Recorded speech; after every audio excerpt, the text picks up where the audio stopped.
Ron Bailey. I'm the manager of training at Sencha.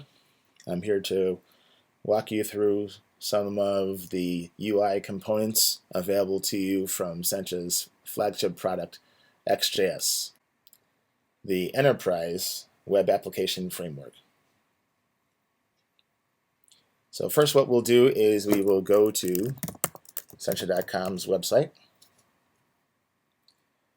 From there we have a resources link to allow you to explore examples from our various tools. I'm interested in XJS's examples, so I'll go to that link. From there we have many different examples we can explore. I'm interested in exploring the kitchen sink we have for our classic toolkit. This is for legacy browsers to be able to code your UI interfaces that way. I can either select from the list of components available to me here.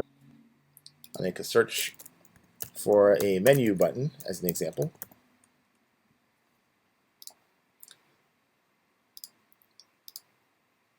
And I have a gallery of different menu button types.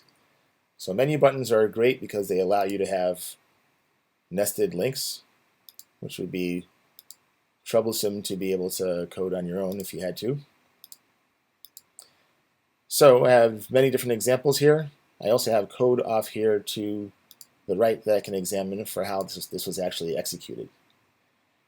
While this is read-only, I do have a way to be able to explore and modify and make changes to this code if I want to by taking the code and placing it into a product we have called the Sencha Fiddle.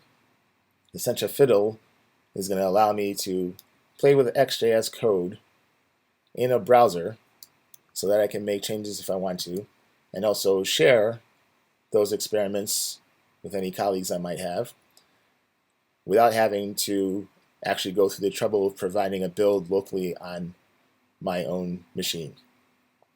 So I'm going to take that code, place it in the fiddle. This is what the fiddle gives you by default, to play a little greeting window. I'm going to change that to be the code that I just copied over from that menu button. There's more here that I want to use, so I'm going to remove any references to just one menu, and I want to make some changes to that.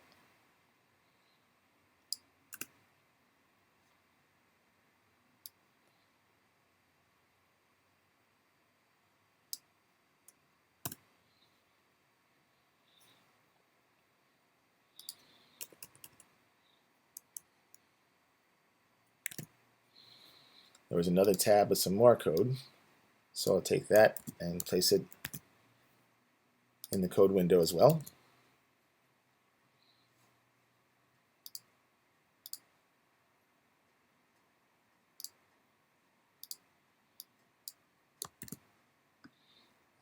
And then to run that, I'll need to add a little snippet of code below here.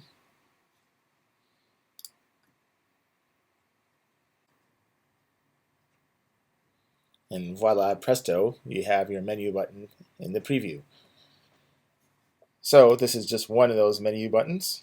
I mentioned before about making modifications. So in the code that I copied over, I can decide instead of having my menu be one level deep, I can make adjustments to make it deeper. So for that third option I have in the initial menu, I'll add another menu to that. So it's as simple as copying the current menu and applying that to one of the items in the current menu. And I can continue to do that. Another level.